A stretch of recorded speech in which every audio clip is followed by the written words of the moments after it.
Sorry. Thank you.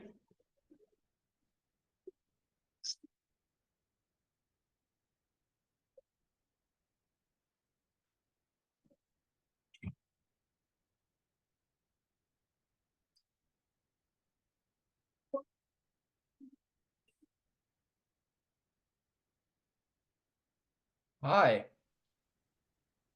Hello. how are you? Good. How are you? Very good, very good.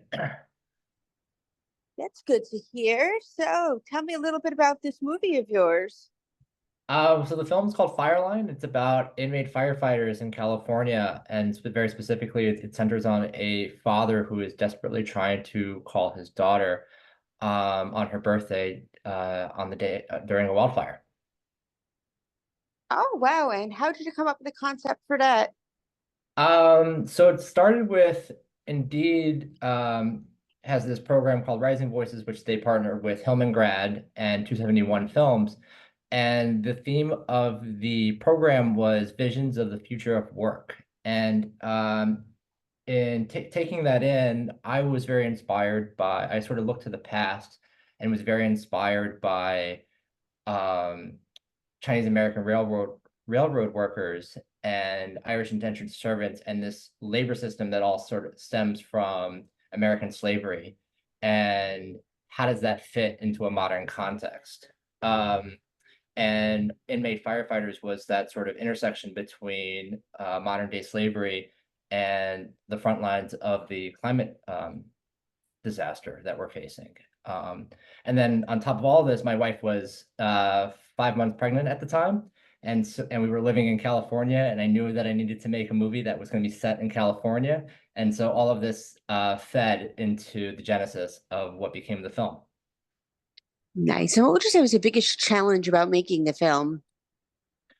So I've been thinking about this question because I've gotten it a couple times. A lot of people would think that the biggest challenge was recreating this. We have a 5 minute fire sequence in the middle of the film. And actually, the biggest challenge was that we were shooting in the winter time and it rained. Um, and as you could probably guess, having rain, which the state desperately needs, so there's a part of me that was like greatly appreciative for the weather. But then navigating how to shoot around the weather. And we got very lucky because we found this location up in the mountains just outside of Los Angeles. And the weather, so I'd wake up in the morning and it would just be pouring rain. And so I would drive out early to go sort of scout the location and see what the weather was like. And they have a very different weather pattern when you're at that elevation. And so for the most part, we were able to skirt the weather, but there was a couple times where we had to wait it out. And if you watch the film, you would never know that it was a rainy weekend. Nice. And tell me a little bit, how did you get this into such a short film? I mean, it was so much to tell. How'd you get it into such a short film? Lots and lots and lots of rewriting. I think I was rewriting the script every 3 days. Um, and everything was sort of maintained the same, but we would get actors, I would rewrite the script. We get a location, I would rewrite the script. We would change the location, I would rewrite the script. Um, we cast background actors, I rewrote the script. We had costumes that our brilliant costume designer Clara Mildred essentially had to make from scratch because we can't rent these costumes.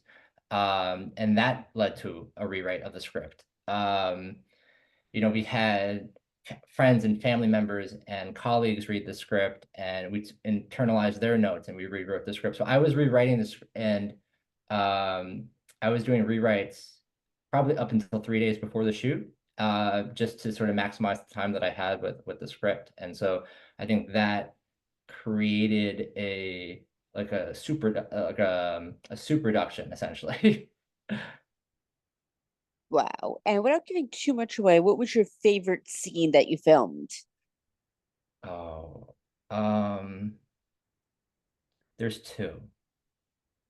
The first was, and we were supposed to shoot this sort of towards the end of our schedule, and it, for different reasons, had to be bumped up to the very top of our last day. There's a very intimate moment where our main character is faced what could be his his imminent demise, and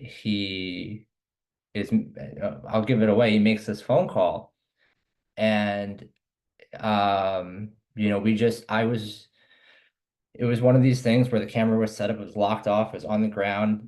Bobby Soto, who does an incredible job as Otto Reyes, is underneath this tarp, this fire protection tarp, and I just let him go, and he just gave us something that was incredibly moving and surprising, and I think I remember looking around, being like, and everyone was just transfixed by what they saw. And then the second one was it's the last shot of the film. We shot it after doing this overnight. So when you see the actors and they look exhausted, it's because they are. And we're driving in this van at the very end of the film. And as Bobby is, again, this is the last moment he has with the character, and he just gives this incredibly breathtaking performance.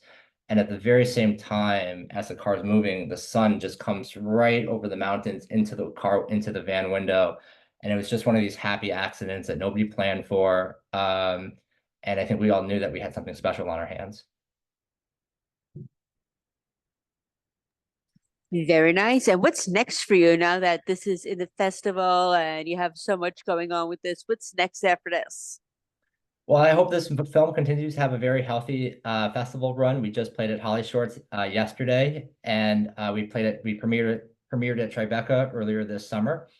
So I hope the film continues to play all over the country and internationally, and has a great life.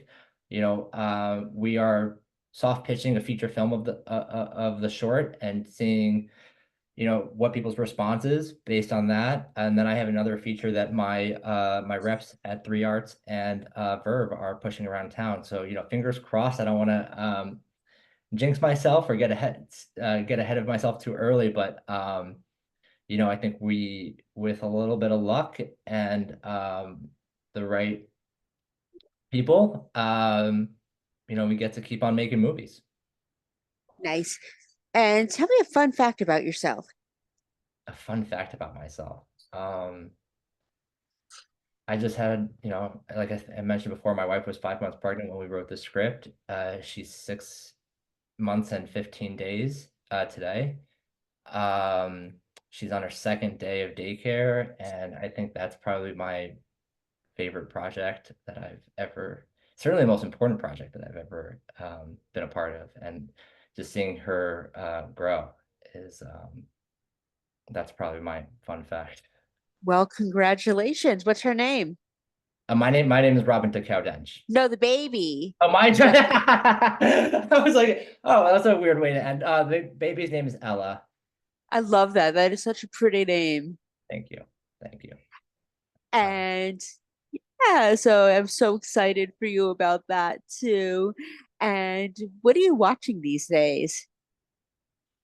Oh man, I'm so behind just because of baby. What am I watching these days?